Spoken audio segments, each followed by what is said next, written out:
Hello बच्चों, ये आपकी सेकंड क्लास ले रहा हूँ मैं फर्स्ट चैप्टर की। ठीक है। इसमें मैंने लास्ट क्लास में आपको टाइप ऑफ रिलेशंस आपको समझा दी थी, लेकिन इस क्लास में भी यही रिलेशंस मैं दोबारा समझाऊंगा और इनसे रिलेटेड एग्जांपल देके इनको और क्लियर करेंगे कि इनकी पहचान कैसे होगी, कि कोई भी रिलेशन रिफ्लेक्सिव, सिमेट्रिक, ट्रांजिटिव किस तरीके से हम चेक करेंगे, कैसे पहचान करेंगे। ठीक है ना। तो सबसे पहले आता है जी, ये तो तुम्हें मैंने बता देते रिफ्लेक्सिव रिलेशन क्या होती है।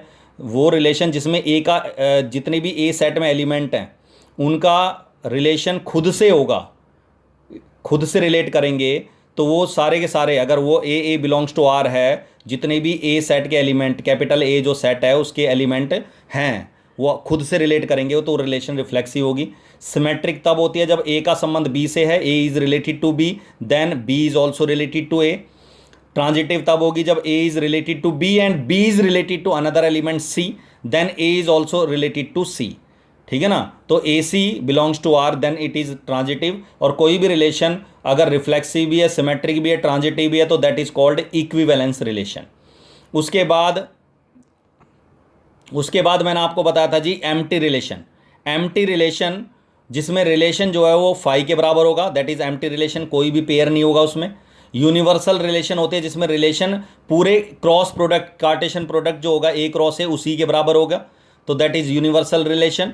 आइडेंटिटी रिलेशन होगी जिसमें रिलेशन जो है वो ए बिलोंग्स टू ए वाला पेयर होगा, सारे पेयर ऐसे होंगे जो ए वाले होंगे जिनमें ए जो एलिमेंट है वो ए से रिलेट होगा। ये वाली रिलेशन थोड़ी सी रिफ्लेक्सिव से मिलती जुलती रिलेशन है, लेकिन इन दोनों में काफ़ी फ़र्क है। मैं फ़र्क बताऊंगा क्या होता है एग्जाम्पल देके। अब जैसे देखो, मैंने ये एक एक ए सेट लिया 1 2 3, इसमें 3 एलिमेंट ही लिए मैंने एग्जाम्पल में 1 2 3। इसको मैंने दोबारा लिखा 1 2 3।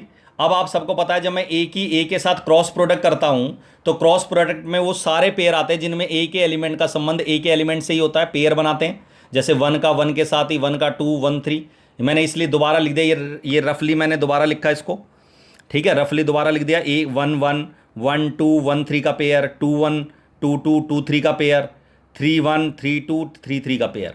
तो ये total 3 into 3 that is 9 pairs आ गई है। ए क्रॉस ए में कितने पेयर हो गए? 9। 1 2 3 4 5 6 7 8 9। अब ये ए क्रॉस ए है, इसको बोलते हैं Cartesian product of set A from A to A cross A, है ना। तो A cross A, this is the Cartesian product of same set A cross A. तो ये क्रॉस क्रॉस प्रोडक्ट होगी ए की ए के साथ ही। अब आता है कि कोई भी रिलेशन एम्प्टी कब होगी। देखो एक एग्जांपल दे रहा हूं मैं। ए बी, ये सेट बिल्डर फॉर्म होती है, मैंने लास्ट क्लास में बता दिया था आपको। A B is such that दोनों का डिफरेंस, अगर दोनों एलिमेंट का डिफरेंस 5 के बराबर है इस एग्जांपल में, तो हम उसको बोलेंगे एम्प्टी। अब आप सबको पता है ए सेट में 1 2 3 है। 3 को अगर मैं 1 में से लेस भी करूंगा तब भी 2 आएगा मैक्सिमम। बड़े से बड़ा जो नंबर आएगा वो 2 आएगा, जो अब घटाने पर आएगा। ठीक है ना। तो इसका मतलब कभी ये 5 के बराबर आ ही नहीं सकता। तो इसका मतलब इसमें ऐसे कोई भी इनमें से कोई भी पेयर ऐसा नहीं है जिनका डिफरेंस 5 है, तो दैट इज एम्प्टी रिलेशन। तो ये एम्प्टी रिलेशन है। और अगर रिलेशन इसी के बराबर हो जाए, सारे पेयर आ जाए 1 1 से लेकर 3 3 तक सारे, ये 9 के 9 एलिमेंट, तो इसको बोलेंगे यूनिवर्सल रिलेशन। क्लियर है यहां तक। इसी तरह अगर मैं कहता हूं, दूसरा एग्जांपल देखो, अगर मैं कहता हूं 1 1 ए सेट में 1 2 3 है, तो 1 1 भी इसमें लिखा हुआ है, 2 2 भी, 3 3 भी। तो this relation is called identity relation, क्योंकि इसमें ए का संबंध ए से ही होता है बस, और कोई पेयर है ही नहीं इसमें। 1 1 2 2 3 3 के अलावा और कोई पेयर है ही नहीं। हाँ, ये कंफर्म है कि ये तीनों एलिमेंट के पेयर जरूर होने चाहिए। 1 1 भी होना चाहिए, 2 2 भी होना चाहिए, 3 3 भी होना चाहिए। ठीक है ना, ये तो ठीक है। लेकिन इसमें तुमने देखा ये रिलेशन आपकी आइडेंटिटी रिलेशन है, साथ साथ ये रिफ्लेक्सिव भी है, क्योंकि रिफ्लेक्सिव की कंडीशन होती है ए से रिलेट करे, और इसमें ए से रिलेट कर रहा है, तो ये रिफ्लेक्सिव भी है। बट एक और एग्जांपल देता हूं, 1 1 2 2 3 3, और इसमें मैंने एक पेयर और ऐड कर दिया 1 2। तो तुमने देखा इसमें मैंने अगर 1 2 ऐड करता हूं तो ये रिलेशन आइडेंटिटी नहीं है। अब आइडेंटिटी रिलेशन में इन 1 1 2 2 3 3 के अलावा एक्स्ट्रा कोई पेयर नहीं होता आइडेंटिटी में, लेकिन ये रिफ्लेक्सिव है। तो ये फर्क है रिफ्लेक्सिव और आइडेंटिटी में। ये R2 जो रिलेशन है, R2 ये रिफ्लेक्सिव भी है और सिमेट्रिक, रिफ्लेक्सिव भी है और क्या बोलते हैं, आइडेंटिटी भी है। बट R3 जो रिलेशन है वो रिफ्लेक्सिव तो है बट आइडेंटिटी नहीं है। तो ये फर्क होता है आइडेंटिटी और रिफ्लेक्सिव में। क्लियर है यहां तक। अच्छा जी, दूसरी चीज, अगर मैं एक और एग्जांपल लूँ, मान ले 1 1 2 2 3 3 ले लिया मैंने, 1 2 और 2 2 1 ले लिया, मान ले ये हटा दिया जी आपके, सपोज 1 1 1 2 2 1 ले लिया मैंने। अब ये रिलेशन रिफ्लेक्सिव भी है क्योंकि 1 1 2 2 3 3 है इसमें। आपने देखा मैंने इसमें 1 2 ऐड करा था, ये वाली रिलेशन रिफ्लेक्सिव तो थी बट सिमेट्रिक नहीं थी। सिमेट्रिक में क्या होता है कि अगर ए बी से रिलेट करे तो बी भी ए से करे। अब 1 2 से कर रहा है तो 2 भी 1 से करे, लेकिन इसमें 1 2 1 है नहीं, 2 1 वाला पेयर, तो ये रिलेशन सिमेट्रिक नहीं है। लेकिन ये वाला पेयर, ये वाली जो रिलेशन है इसमें 1 2 2 1 लिख रखा है मैंने, तो ये रिलेशन सिमेट्रिक भी है। और तुमने देखा ट्रांजिटिव जो है ए बी से रिलेट करे, बी सी से, ए सी से रिलेट करे, तो आपने देखा 1 2 से कर रहा है, 2 1 से कर रहा है, तो 1 भी 1 से करना चाहिए ट्रांजिटिव के लिए। और आपने देखा 1 1 वाला पेयर इसमें है, ये रहा 1 1, तो ये ट्रांजिटिव भी है। तो अगर ये 5 पेयर में लिखता हूं तो ये रिलेशन रिफ्लेक्सिव भी है, सिमेट्रिक भी है और ट्रांजिटिव भी है। अगर मैं इसमें 2 2 3 इसमें मैंने ऐड कर दिया जी 2 3 ऐड कर दिया, 2 3 एक पेयर और ऐड कर दिया 2 3, अब ये रिलेशन रिफ्लेक्सिव है, सिमेट्रिक नहीं है क्योंकि 2 3 इसमें है, 3 2 नहीं है, तो ये रिलेशन आपकी सिमेट्रिक नहीं है और ट्रांजिटिव भी नहीं है। क्यों नहीं है? क्योंकि 1 2 2 3 2 2 मैच कर रहा है, second component first component match कर रहा है, लेकिन इसमें 1 3 नहीं है।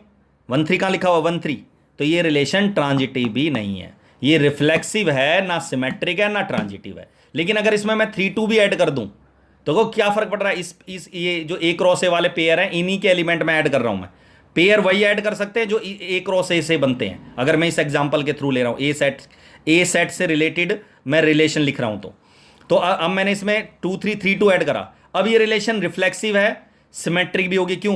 1 2 2 1 2 3 3 2, बट अभी भी ये ट्रांजिटिव नहीं है। क्यों नहीं है? देखो जरा, इस हिसाब से देखा जाए 2 3 3 2 2 2, तो 2 2 तो है, वो तो चल जाएगा इन दोनों पेयर के हिसाब से।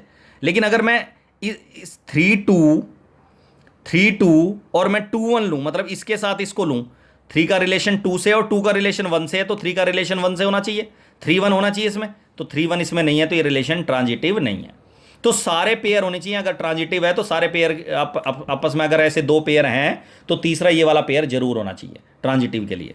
अब इसमें मैंने 1 3 ऐड कर दिया, मान लिया, ठीक है 1 3, अब ये सिमेट्रिक नहीं है ना, ट्रांजिटिव बन गई लेकिन सिमेट्रिक नहीं है, तो 3 1 भी ऐड करा।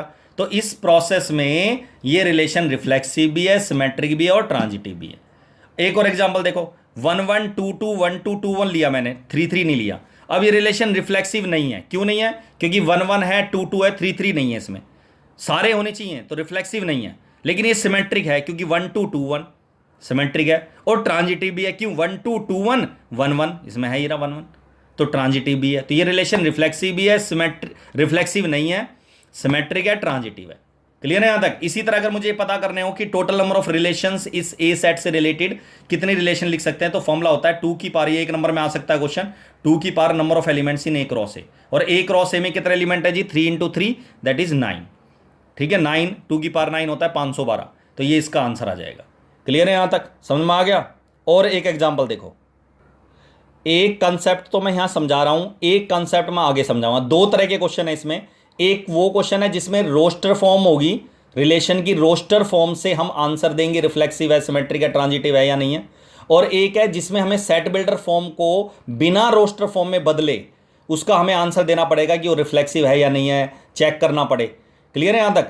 और जहां आपको लगता है कि सेट बिल्डर फॉर्म में दे रखा है, अब ये क्वेश्चन दे रखा है हमें, ए सेट दे रखा है 1 2 3 4 5 6, ये एलिमेंट है, इसके रिलेशन है X Y, set builder form में X Y such that Y equal to X plus 1, और एक्स और वाई जो दोनों एलिमेंट हैं वो किससे बिलोंग कर रहे हैं जी? ए से रिलेट कर रहे हैं, ठीक है, 1 2 1 से लेकर 6 तक। क्लियर है यहाँ तक? अब इसमें एक्स वाई जो है ए से बिलोंग कर रहे हैं।